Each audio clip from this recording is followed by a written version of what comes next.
messieurs, bonsoir. Voici les titres. Bientôt, les vacances agricoles et patriotes, une initiative du ministère de la Jeunesse en partenariat avec le département de l'Agriculture. Objectif, répondre aux aspirations des jeunes en termes de protection sociale et économique. En invité dans ce 20h, Sir Gomis, secrétaire général de l'Observateur national des lieux de privation de liberté, prétexte l'incident survenu au camp pénal mercredi dernier. Une fouille a été opérée dans les chambres des détenus, du matériel électronique et de la drogue saisie. Le poisson se fait rare, difficile d'en trouver actuellement sur le marché. Les raisons évoquées et la pause observée par les pêcheurs en cette période de fête, ce qui n'est pas sans conséquence sur le panier de la ménagère, vous le verrez. Momo Wade, nouvelle recrue de la RTS, il intègre ainsi le cercle des animateurs de la radio-télévision sénégalaise. Son portrait à suivre dans ce 20h.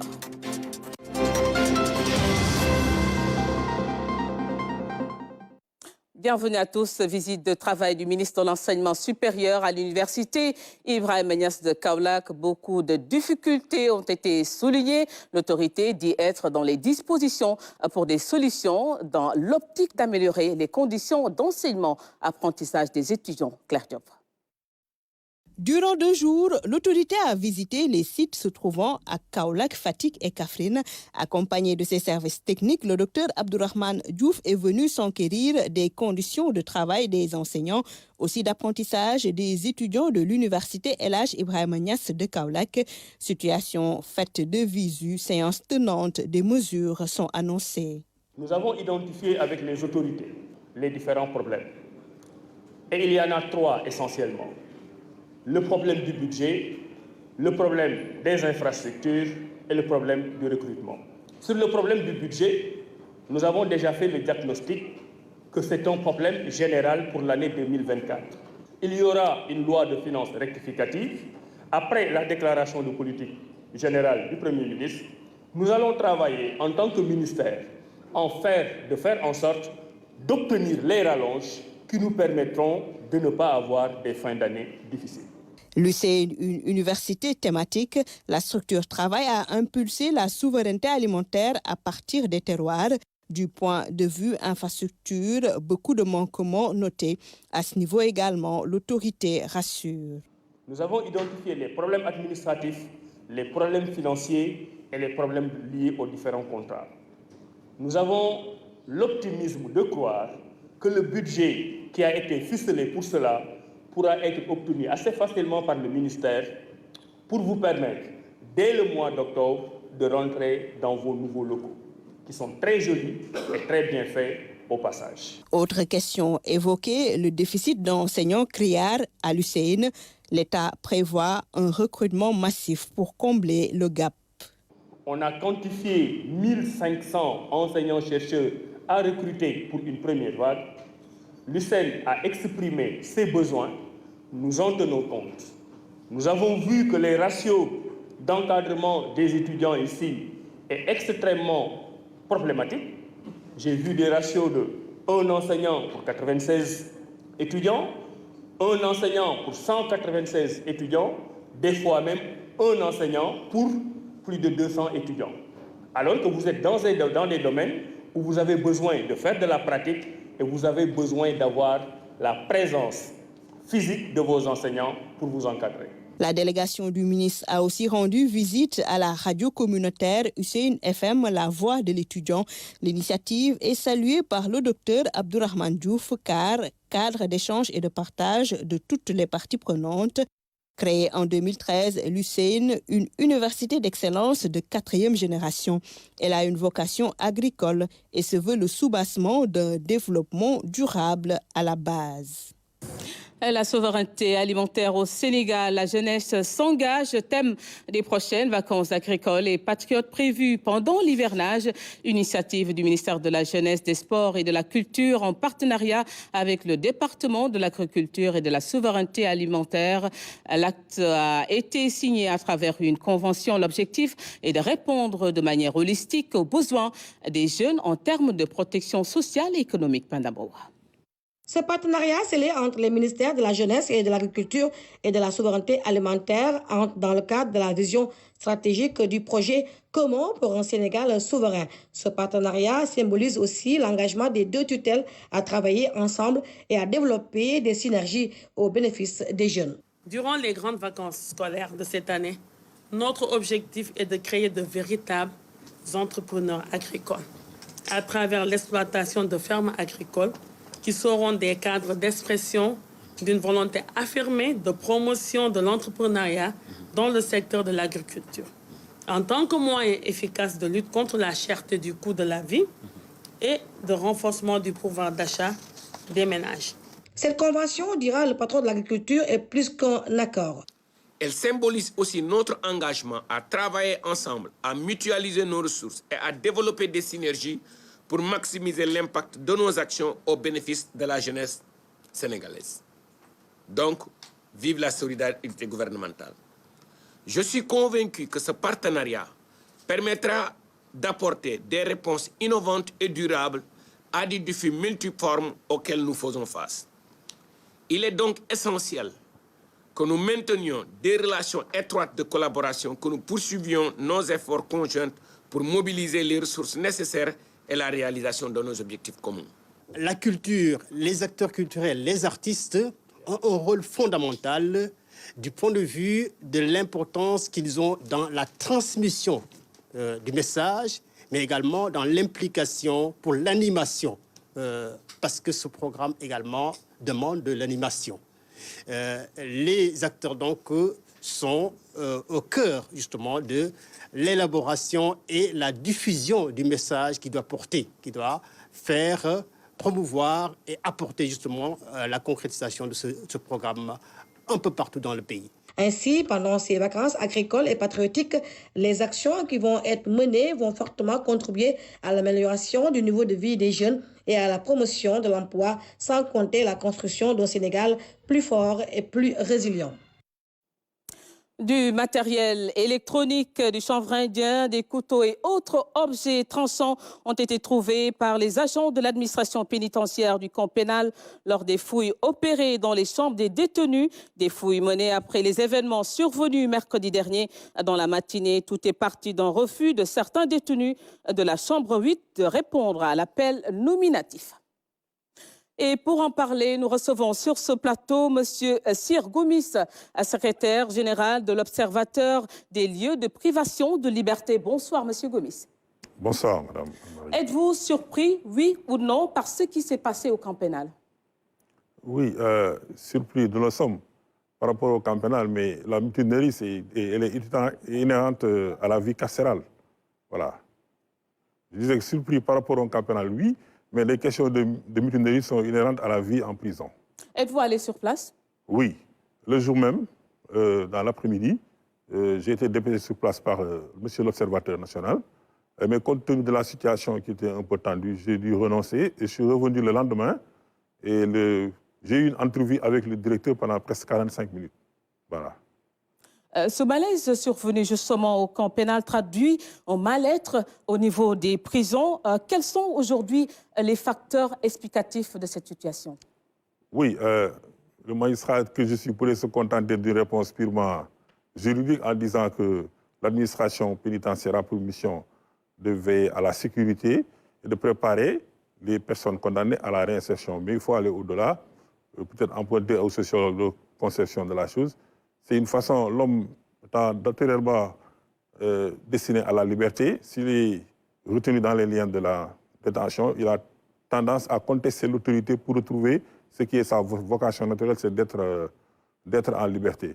Il y a aussi des questions liées à la surpopulation, mais elles n'existent pas dans toutes les prisons. Les situations sont vraiment différentes. Il y a des prisons où il y a assez d'espace pour le couchage. Par rapport à Rebeuss, on peut dire qu'il y a des prisonniers qui sont gâtés, ceux qui sont à Rebeuss ne le sont pas. Au camp pénal, la situation est moins tendue, à mon avis, qu'à Rebeuss. Donc, sur les 37 prisons du Sénégal, nous avons plusieurs situations possibles. Surpopulation carcérale, insécurité, promiscuité, le cocktail est explosif. Comment y remédier, M. Gomis? Oui, c'est pour ça que le cadre normatif permet à l'administration pénitentiaire, à tout moment de procéder à des fouilles au niveau des locaux. Il y a aussi des fouilles qui sont faites à corps quand la personne arrive en détention et est fouillée, pour visiter les cellules dans le cadre des fouilles. Par contre, pour les fouilles de ce qu'on appelle les cavités au niveau du corps humain, ça c'est un médecin qui doit procéder. Donc l'administration pénitentiaire a cette possibilité-là à tout moment d'opérer des descentes. Maintenant, en fonction des moyens dont le directeur de l'établissement dispose, il peut procéder à des fouilles généralisées ou cibler des chambres par rapport aux remontées d'informations qu'il a sur les problématiques de sécurité dans les chambres. Un bon directeur avisé, il a forcément des gens qui lui remontent des informations pour expliquer ce qui se passe dans les cellules. Donc, au besoin, il appartient au directeur d'agir, la loi le lui permet. Maintenant, ils le font avec la technicité qu'il faut, en graduant les réponses en cas d'inertie. Et en tant qu'homme de droit, comment analysez-vous justement cette situation? Oui, comme je disais, prison et mutinerie vont ensemble. Maintenant, c'est le professionnalisme des agents qui leur permet d'anticiper, d'éviter que ce genre de situation-là se produise, en mettant le matériel qu'il faut d'emblée à l'entrée de la prison pour éviter, disons, que certains objets prohibés ne soient introduits dans la détention, soit par des détenus bien avisés, ou parfois ça peut arriver avec la complicité des personnes qui interviennent en milieu carcéral. Donc c'est en amont le travail qu'il faut faire. Et à l'intérieur, il y a la notion de sécurité dynamique. Il faut constamment échanger, dialoguer avec ceux qui sont dans les liens de la prévention pour leur expliquer qu'il y a des choses qu'il ne faut pas faire quand on est en prison. Et que, il faut bien se comporter, pourquoi pas bénéficier des mesures qui permettent de sortir avant le terme de la peine. Apparemment, vous êtes impuissant par rapport à ce qui se passe actuellement dans les prisons? Impuissant, non pas vraiment. Hein? Pour prendre certaines mesures, justement. Oui, il y a qu'est-ce que vous entendez impuissant? Non, il y a des... Pour prendre des décisions, par exemple. Oui, les décisions sont prises. C'est-à-dire, il y a des objets qui sont prohibés qu'on ne peut pas introduire dans une prison. Il faut mettre les agents dans des conditions de travail qui leur permettent, en amont déjà, de contrôler tout ce qui entre en prison. Voilà. Ensuite, il y a l'autre aspect, c'est l'éducation, le dialogue permanent avec des personnes qui sont privées de liberté. Seulement en cas d'échec, que l'administration utilise d'autres moyens, comme l'usage de la force, et les permis, en tout cas, faire en sorte que la loi soit respectée. Ensuite, ceux qui sont en détention, ils ont intérêt à bien se comporter pour bénéficier des mesures qui leur permettront de sortir avant le terme de leur condamnation. Ce sont des outils qui sont à la disposition, donc des récompenses, disons. Ceux qui se comportent bien sont récompensés, ceux qui se comportent mal ne le sont pas. Ensuite, en amont aussi à la justice, la plupart des détenus se plaignent en fait de la lenteur des dossiers qui sont pendants dans les cabinets d'instruction en général. Voilà. Donc, ce sont les moyens dont nous disposons. Et bien sûr, l'État a mis des moyens matériels pour améliorer les conditions de vie dans les lieux de privation de liberté. L'un des problèmes majeurs dans les prisons, c'est la surpopulation. À ce niveau, qu'est-ce que vous faites concrètement pour libérer un peu les espaces? Oui, nous, ce que nous faisons, en particulier l'Observatoire national, quand nous visitons les lieux de privation de liberté, nous faisons des recommandations. Certaines sont adressées au directeur d'établissement, d'autres sont adressées à la hiérarchie.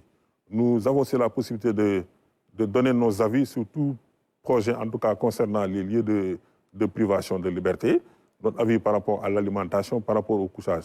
Maintenant, il faut reconnaître qu'au Sénégal, il n'y a pas trop de bandades de dépôt, contrairement à ce que les gens disent. Il y a la surpopulation, effectivement, ça c'est par rapport au nombre de places qui sont disponibles. Mais sur une population de 18 millions d'habitants, nous avons 1%, c'est 188 personnes. Et ceux qui sont passés en prison en 2023, ils sont à peu près moins de 30 000. Donc, on ne peut pas dire qu'il y a une délivrance systématique des mandats. Ce qu'il faut, il faut augmenter les places. Pourquoi pas construire des prisons? Mais le mieux, c'est d'agir en amont par une politique de prévention assez précoce de la criminalité pour éviter que les gens se retrouvent en situation de conflit avec la loi. Moi, je pense que c'est ce qu'il faut plutôt que de penser à construire. D'après les dernières informations que nous avons reçues, le camp pénal accueille près de 12 000 prisonniers. Il y a 37 prisons au Sénégal. À combien s'élève aujourd'hui le nombre de prisonniers au Sénégal? Oui, je dois dire que c'est une erreur. Je ne sais pas si vous voulez dire 1200, mais 12 000 prisonniers. 12 000? Non, c'est la prison qui accueille le plus de monde, c'est moins de 3 000. Hein. Donc peut-être qu'ils ont voulu dire 1200, peut-être, mais ça n'arrive pas à 12 000. Ça, c'est l'effectif pour tout le territoire sénégalais. Bon, disons 12 à 13 000. Mais pour le camp pénal, non. Pour Rebeuss, à plus de monde, c'est maximum 3 000. Craignez-vous ou non d'autres source de problèmes au niveau de ces prisons? Oui, les problèmes, il y en a, mais j'ai confiance aux agents. Ils sont suffisamment formés pour anticiper, échanger avec les personnes qui leur sont confiées, pour les amener à accepter leur sort, mais aussi pour amener les autres acteurs de la justice à faire en sorte que les dossiers ne traînent pas, pour que les gens qui doivent recouvrir la liberté puissent la recouvrir dans des délais les plus courts. Ensuite, l'administration pénitentiaire, le personnel a besoin d'être motivé et il est en attente de son statut. Tout ça là participe de l'amélioration des conditions de travail et de vie des personnes qui sont confiées aux agents. Peut-on espérer à une normalisation des prisons au Sénégal? C'est déjà le cas. L'État a fait des efforts pour améliorer le sort des personnes privées de liberté. Monsieur Gomis, merci. Je rappelle que vous êtes le secrétaire général de l'Observateur des lieux de privation de liberté. Merci d'avoir répondu à notre invitation. Je vous remercie, madame. Peut mieux faire, c'est la note de l'ancien ministre Alioune Ndoye après la baisse des prix des denrées. Le responsable socialiste maire de Dakar Plateau s'est aussi prononcé sur le dispositif mis en place pour faire respecter les mesures. Il était l'invité de l'émission Point de vue de ce dimanche. On l'écoute. Aujourd'hui, on aurait pu faire mieux. Vous savez pourquoi je le dis? Aujourd'hui, ils ont, dans certains domaines, une conjoncture favorable. Aujourd'hui, tout le monde sait qu'au niveau mondial, la farine a baissé. Donc, on aurait pu, normalement, s'attendre à une baisse beaucoup plus construite et, en tout cas, mieux faite. Peut-être qu'ils y arriveront. Mais pour l'instant, ce qui est annoncé, pour moi, c'est... Voilà, il peut mieux faire, mais ça a été fait quand même. Ça au moins, ça ne peut pas être apprécié positivement. Mais, monsieur Niang, du moment que, comme je vous rappelle, si on mobilise par exemple 1000 volontaires pour faire respecter les prix, parce que c'était ça aussi le problème, faire respecter les mesures, même si elles sont dérisoires parfois. Mais déjà en respectant les Sénégalais, vous savez, chaque fois j'entends, on va faire ça, on met la force, etc. Mais en face, vous avez qui? Vous avez des Sénégalais, le commerçant. Je donne un exemple. C'est pourquoi d'ailleurs, ils ont annoncé les choses, c'est pour après convoquer la fameuse commission nationale. Mais il fallait le faire avant d'annoncer. Aujourd'hui, vous avez des commerçants en face. Un commerçant, s'il a un stock qu'il a acheté à un prix donné, il ne le vendra pas à perte. Donc, il faut savoir intégrer ces réalités-là qui sont là. Ce n'est pas parce que vous mettez des gens... Il préférera fermer sa boutique que de vendre à perte.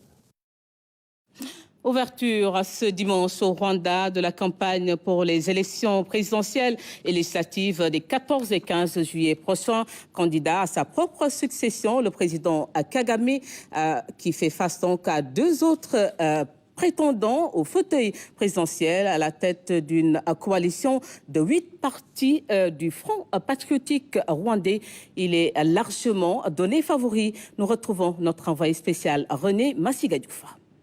Devant ses partisans venus très nombreux, le président rwandais a délivré un message d'engagement. Il a mis l'accent sur les acquis de sa présidence, ses réalisations, les perspectives de sa gouvernance. Ses militants ont proposé de ce fait sa candidature à la prochaine présidentielle prévue le 15 juillet et il a accepté, dit-il. Le leader du Front patriotique rwandais a surtout fait de son bilan son principal allié. Il n'a pas manqué d'évoquer son engagement politique et les idées qui le sous-tendent. Est-ce que vous voyez le monde tout autour? Ça veut dire que notre président a du support. Nous sommes derrière lui et nous allons le voter à 85%. Ça veut dire quoi? Vous voyez la population derrière elle. Ça veut dire que nous l'aimons et nous voulons qu'il nous dirige encore pendant 5 ans. Avant, on n'avait pas la parole au monde. Aujourd'hui, on a la parole. Il a des valeurs d'un visionnaire. On va continuer avec cette vision pour 5 ans. Il a des projets à réaliser, des grands projets qu'on attend pour lui. Personne ne peut réaliser ça si ce n'est pas Paul Kagame. La question de la démocratie dans son pays et la trajectoire positive que celui-ci a connue ces dernières années a été aussi un des axes majeurs de son speech d'une quarantaine de minutes. Très détendu, sûr de lui, il a harangué cette grande foule réunie dans cette vaste zone au pied des collines. Son entrée dans le stade de Busogo, au nord du pays, a été un moment fort acclamé. Des drapeaux, des casquettes et des t-shirts à son effigie, rien n'a été de trop pour l'accueillir par les militants. Entre des cris de joie et des applaudissements, le président rwandais a salué à chaque fois de la main l'Assemblée, de grands moments de communion. Il y a la réalisation, il y a l'unité nationale, il a combattu il a arrêté le génocide. Ça c'est fort, ça c'est très fort pour nous il nous a sauvés, il a créé l'emploi, l'unité, et nous serons toujours derrière lui. On est des Rwandais, il n'y a pas de Hutus, il n'y a pas de Tutsis, il n'y a pas de Tois. Il n'y a pas de tribu ici. Ça, c'est un signe de réconciliation.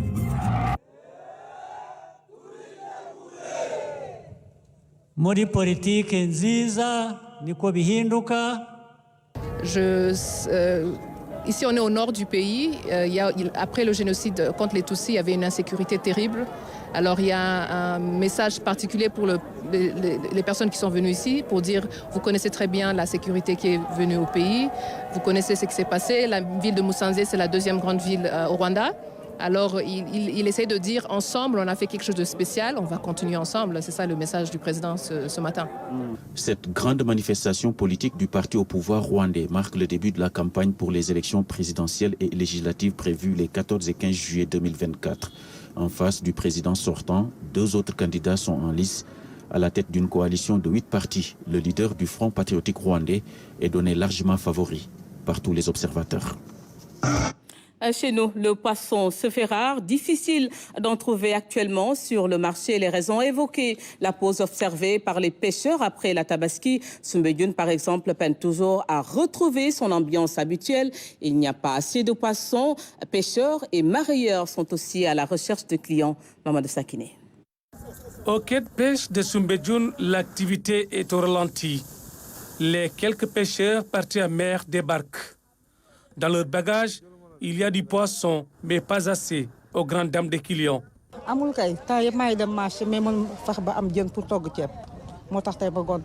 Je suis venue à Soumbédioune parce que j'ai envie de faire du riz au poisson. Mais le poisson se fait rare ces temps-ci. Apparemment, c'est la fête qui en est la cause. Un peu avant la Tabaski, c'était cher, ce qui n'était pas d'habitude. D'habitude, nous prenons ça un peu moins cher. Mais je pense qu'à la veille de la fête, j'étais venue, les prix avaient doublé. Je pense x2 ou même x3. Et carrément, on ne nous pesait pas kilo, ce qui n'était pas d'habitude. La rareté des acheteurs également constatée sur place serait liée au contexte post-Tabaski. Pourtant, le poisson n'est pas aussi cher que ça. Nous étions en mer, mais nous ne voyons pas de clients. Comme nous sortons de la Tabaski avec ses dépenses, ça doit être ça. La situation est aussi ressentie par les mareyeurs. Certains mareyeurs avaient stocké du poisson dans leur réfrigérateur. Mais là aussi, les clients se font rares.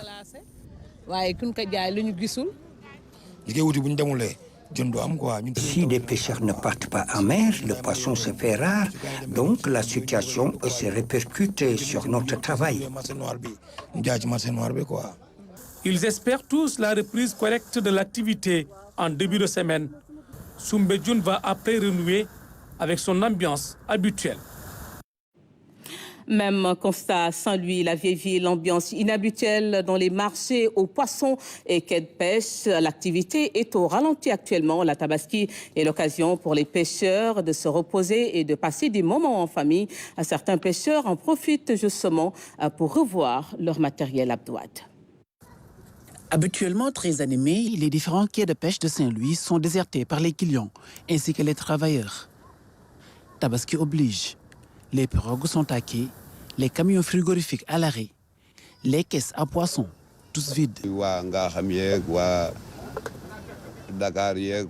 Souvent, c'est des travailleurs venus de Fatick, Casamance, Guinée, entre autres.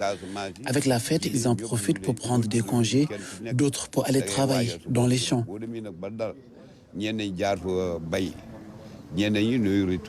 Les rares mareyeurs trouvés sur place peuvent s'autoriser de longues siestes. D'autres se détendre autour du thé. Nous travaillons toute l'année. Normal de trouver un moment pour se reposer entre 15 jours et 1 mois. À la reprise, nous devons enchaîner durant toute l'année.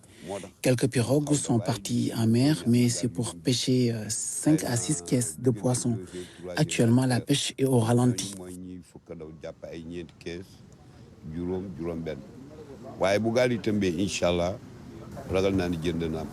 L'activité de pêche actuellement au ralenti ne semble pas perturber ces travailleurs qu'ils avaient bien prévus dans leur agenda.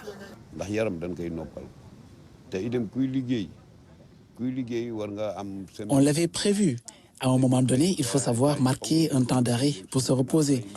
Certains sont à la plage pour jouer au football. Il y a des pêcheurs qui en profitent pour aller en mer car ils n'ont pas la campagne qu'ils espéraient. La Tabaski est l'occasion parfaite pour les pêcheurs de passer des moments festifs en famille, après plusieurs mois en mer. Certains pêcheurs profitent de l'occasion pour réparer leurs pirogues ou ramander leurs filets.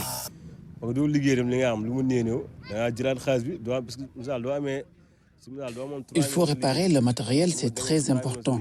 Le tiers de nos recettes nous sert à réparer notre outil de travail.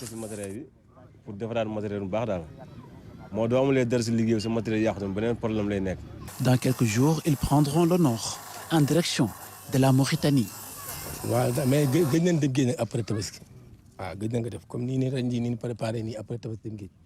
Ça fait longtemps que nous n'avons pas travaillé après la Tabaski, mais il le faut.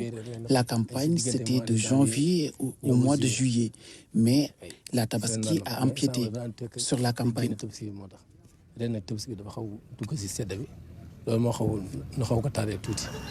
En cette période de l'année, avec l'hivernage qui s'annonce, les eaux mauritaniennes sont plus poissonneuses. Une alternative qui évite à ces pêcheurs 4 mois de disette.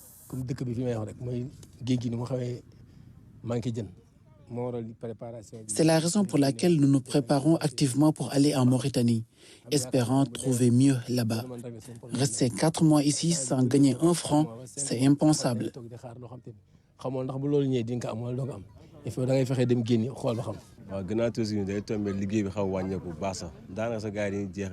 La Tabaski coïncide avec la basse saison.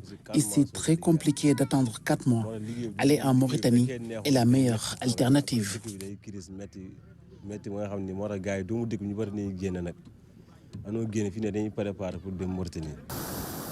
Pour pêcher dans les eaux mauritaniennes, la licence en bonne et due forme reste obligatoire. Sur ce point, ces pêcheurs sont en règle, mais une menace plus sérieuse les préoccupe. L'embouchure entraîne des pertes en vies humaines et d'énormes dégâts matériels chaque année.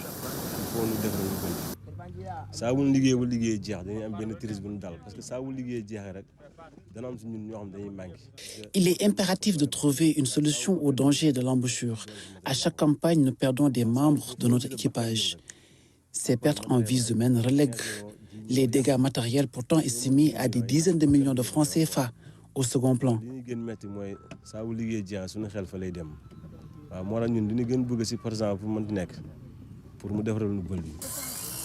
Après la Tabaski, de nombreux pêcheurs profitent de vacances bien méritées, raison pour laquelle il y a si peu de poissons actuellement sur les marchés. Abdoua, d'après la vieille ville, nous nous rendons à Tambacounda pour aller à la découverte du marché Corona. En effet, durant la crise du Covid, les autorités avaient déguerpi une bonne partie des occupants illégaux du marché central pour éviter des cas communautaires. Ce sont justement ces derniers qui se sont installés dans un endroit situé entre les quartiers Gourel, Amat et Liberté, dénommé marché Corona. Tidiane Sissé nous le présente. Le marché Corona, vu du ciel. Ici, aux heures de pointe, le brouhaha est souvent indescriptible. L'ambiance toujours bon enfant.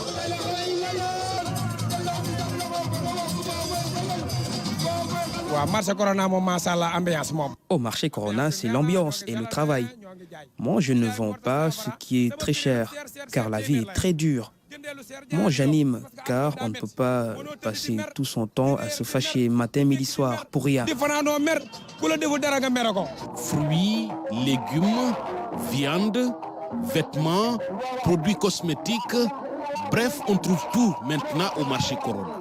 Moi, je vends des boucles d'oreilles, des montres et autres produits de maquillage pour les femmes. Le marché Corona, tout le monde vient ici pour travailler. Nous ne sommes pas des voleurs, nous ne sommes pas des agresseurs. Nous sommes venus ici pour travailler, rien que travail, toujours travail.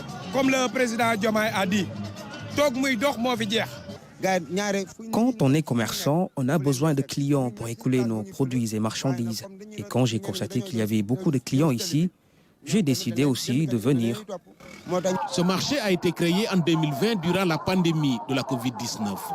C'est pour faire respecter les mesures barrières dans les lieux publics que les autorités locales avaient décidé à l'époque de désengorger le marché central de Tambacounda. Comme les vendeurs de légumes et des épices n'avaient pas de cantine, on était installés sur la voie, donc on a été déguerpis par le préfet. Et quand on est venu ici, on nous dit que c'est un terrain de l'État.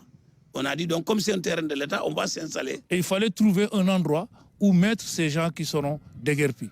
C'est ainsi qu'on a pensé à cet endroit-là, qui était le seul espace disponible, mais c'était d'abord à titre provisoire. De fil en aiguille, finalement, c'est devenu un marché. Depuis qu'on est venu ici en 2020, moi, je n'ai pas bougé.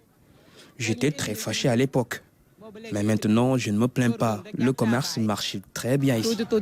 Ancien adjoint au maire de la commune de Tambacounda, cet homme avait à l'époque défendu bec et ongle les commerçants pour qu'ils ne soient pas déguerpis sans succès. Je n'étais pas d'accord. On avait mené le combat au sein du comité départemental, mais la majorité a pris le dessus sur nous. L'histoire leur a donné raison, parce qu'aujourd'hui, si le corona a quelque chose de positif à Tambacounda, c'est qu'il a permis de créer un autre marché. Quand on a quitté au marché, on était au total 1800 personnes. L'avantage de ce marché aujourd'hui, tous les villages périphériques de Tamba, ils amènent leur production en vente ici. Donc, nous avons des gens qui nous viennent de la Guinée, nous avons des gens qui nous viennent de la Casamance et nous avons des gens qui nous viennent de Bakel. Malgré son rôle crucial dans l'économie locale aujourd'hui, il faut dire que le marché Corona n'a toujours pas d'eau, pas d'électricité, encore moins des bouches d'incendie, ce qui constitue aujourd'hui les principales difficultés pour ses occupants. Ailleurs, pour parler culture, exposition d'œuvres photographiques à l'Alliance franco-sénégalaise de Ziguinchor, initiative de l'artiste au Tengadé du Sud, Bana Sadio. L'expo, dénommée hier et demain, met en exergue le lieu de l'assassinat de Thomas Sankara et les dégâts des manifestations sociales qui ont eu lieu ici au Sénégal. L'objectif est de sensibiliser les populations pour que de tels actes ne se reproduisent. Michel Mandi. Sur les tableaux accrochés au mur, on peut voir l'ampleur des dégâts des manifestations sociales, parfois assimilées à des révolutions. Pour sensibiliser les populations, l'artiste au Tengadé du Sud, Bana Sadio, se lance dans cette exposition photo dénommée Hier et Demain. Les œuvres sont fait appel à une réflexion et que tout un chacun, à travers ces œuvres, puisse comprendre l'impact des dégâts qui ont été faits durant les manifestations. Et à partir de là, faire une prise de conscience globale qui peut permettre à tout le monde de pouvoir en réalité changer et puis à mettre quelque chose pour que demain on ne vit pas sur ce genre de phénomène-là. En effet, c'est la conduite des hommes qui amène tout ce scandale-là. Mais si on a une bonne conduite, comme l'avaient laissé nos ancêtres, dans l'éducation, qu'on sait qui nous sommes, nous saurons bien d'où nous allons. Des scènes de violence prises au Sénégal et au Burkina Faso sur le lieu de l'assassinat de Thomas Sankara. Cette exposition retrace un peu ces périodes de violence parce que, comme l'a dit l'artiste, il y a eu beaucoup de témoignages vivaces d'artefacts qui datent de la révolution burkinabé. Il a été vraiment à la maison de la Révolution où Thomas Sankara a été assassiné un certain jeudi 15 octobre 1987. Et il a pris des photos de beaucoup d'archives, beaucoup d'éléments qui retracent un peu cette période-là. Et dans ce capharnaüm, nous pouvons voir que chacun est libre de tirer les enseignements de ce qui s'est passé pour mieux comprendre le présent complexe dans lequel nous vivons, mais également pour se projeter vers l'avenir et, comme disait Sankara, inventer notre futur. Au milieu de l'exposition, l'esprit d'Issigui est raconté dans un tableau de 3 mètres sur 1 et qui condense masques, symboles et rites des peuples Dogon. Je l'ai appelé l'intrus ici, mais il est plus connu sous le nom de l'auvent de la circoncision. Donc l'auvent de la circoncision ici, il nous parle de cérémonies rituelles qui se passent au Mali, chez les Dogons. Mais cette cérémonie se retrouve ici au Sénégal avec les Diola et les Mandins qui le pratiquent, qui est la cérémonie de circoncision. Et cette cérémonie de circoncision appelle à des valeurs. Et je pense que aussi ces valeurs morales doivent être réécrites encore pour au moins se faire connaître cette façon de vivre de nos ancêtres, comment ils le faisaient avec des différents rituels qui sont extrêmement importants. Bana Sadio, l'artiste au Tengadé du Sud et le lauréat du prix Ripo, rencontre internationale de peinture de Ouagadougou de février 2024. Les visiteurs auront l'occasion de contempler ses œuvres durant le mois de l'exposition, avant que l'artiste se rende au Cap Skirring pour rencontrer un autre public. Sport, une bonne nouvelle pour l'athlétisme sénégalais. Cheikh Tidiane Diouf est champion d'Afrique du 400 mètres. Une performance réalisée cet après-midi à Douala au Cameroun à l'occasion des 23e championnats d'Afrique. Il a fait un chrono de 45 secondes 23. Ibrahima Moupa. Il fait briller le Sénégal à Douala. Cheikh Tidiane Diouf décroche son premier titre de champion d'Afrique. La performance est d'autant plus retentissante que depuis 1996, aucun athlète sénégalais n'était monté sur la plus haute marche du podium du 400 mètres chez les hommes. À 29 ans, Cheikh Tidiane Diouf vit son moment de gloire sur le tour de piste. Il a réalisé un chrono de 45 secondes 23, suffisant pour le hisser au sommet du 400 mètres plat continental. À la 51e place du ranking mondial avant les championnats d'Afrique, Cheikh Tidiane Diouf va sûrement gagner des places, ce qui devrait lui permettre de se qualifier aux Jeux Olympiques de Paris. Au cas échéant, ce sera une performance de plus pour cet athlète qui a découvert la première discipline olympique sur le tard. Médaille d'or aux derniers Jeux de la francophonie, médaille de bronze aux Jeux africains d'Accra, Cheikh Tidiane Diouf s'offre l'or cette fois-ci, malgré un mal de dents qui l'a empêché de s'entraîner depuis son arrivée à Douala. En football, le Teungueth FC a reçu hier son trophée de champion du Sénégal. Les Rufisquois ont été honorés par la Ligue professionnelle au stade Ngalandou Diouf. Dans une belle ambiance, cette saison, TFC a remporté le championnat à 2 journées de la fin. De nombreux supporters ont assisté à la fête, une ambiance décrite par Fatmata Savané. Être champion du Sénégal, cela se fête. Les Rufisquois sont venus accompagner leur équipe pour ce moment glorieux pour leur club.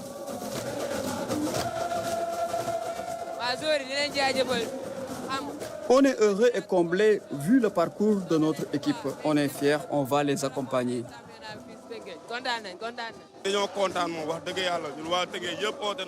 Aujourd'hui, on est très content de notre sacre. Ce n'était pas facile, mais les joueurs ont été costauds tout au long du championnat. Nous sommes fiers.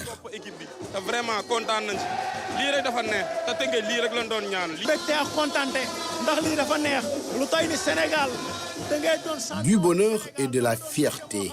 Voilà notre ressenti. Tout Rufisque est très heureux de cette consécration.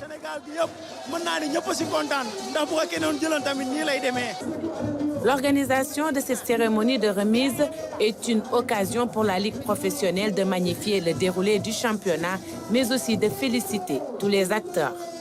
Ils ont dominé le championnat du début jusqu'à la fin et ils ont mérité leur sac.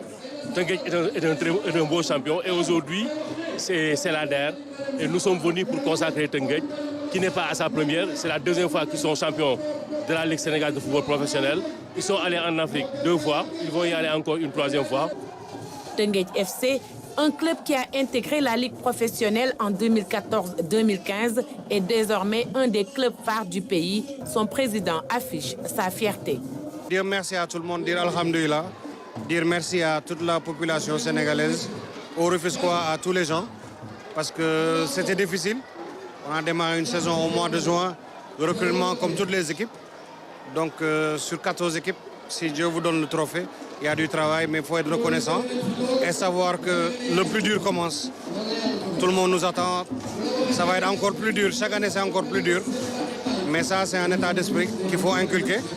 Et c'est une fierté pour les jeunes qui sont là, qui s'épanouissent. Et on aura une belle fête. Je suis juste heureux, mais tout le mérite revient à mes coéquipiers. Toutes les équipes voulaient être championnes à la fin, mais c'est nous qui avons ce privilège. en tout cas content en fait yombul en fait yombul waaye. La fête a été belle et les supporters ont eu également leur moment de communier avec les nouveaux champions du Sénégal. Nous restons à Rufisque. Le ministre Abdourahmane Diouf, fils de la ville, a assisté à la cérémonie. Il a félicité les dirigeants. Ces dirigeants ont magnifié son soutien indéfectible aux Rufisquois. Nous l'écoutons toujours au micro de Fatmata Savadé. Voilà, je suis venu en tant que citoyen, fils de Rufisque, pour féliciter le président Babacar Ndiaye, féliciter le Teungueth FC Club pour le rayonnement qu'il apporte à la fois au football sénégalais et au football rufisquois. Parce qu'avoir une équipe qui n'a pas beaucoup de moyens, mais qui parvient à se hisser au plus haut niveau du football sénégalais, c'est une fierté pour Rufisque. Et aujourd'hui, le nom de Rufisque est partout. Et l'année prochaine, nous serons en Afrique. Et ce sera une occasion encore pour Rufisque de se faire connaître. Donc moi, je serai toujours là en tant qu'organisateur, en tant que parrain, en tant que supporter, en tant que citoyen de la ville de Rufisque. Il s'y ajoute qu'on aura une deuxième équipe en première division l'année prochaine. Ce sera une concurrence saine. Et mon vœu, c'est que Rufisque devienne très rapidement la capitale du football sénégalais. En tout cas, moi, je serai présent à tous les niveaux et j'espère que tous les Rufisquois soutiendront leur équipe. Sport toujours, le Sénégal abrite depuis hier la deuxième édition des championnats d'Afrique de beach wrestling. La lutte de plage, 33 pays africains y prennent part. La compétition se déroule à l'arène nationale. À l'occasion de la première journée, l'équipe du Sénégal a bien marqué son territoire. Cet après-midi aussi, le Sénégal a remporté la finale. Nous y reviendrons dans nos toutes prochaines éditions. Fin de celle-ci. Merci de l'avoir suivi. Je vous retrouve tout à l'heure aux environs de 23 h pour la dernière édition du soir. À tout à l'heure.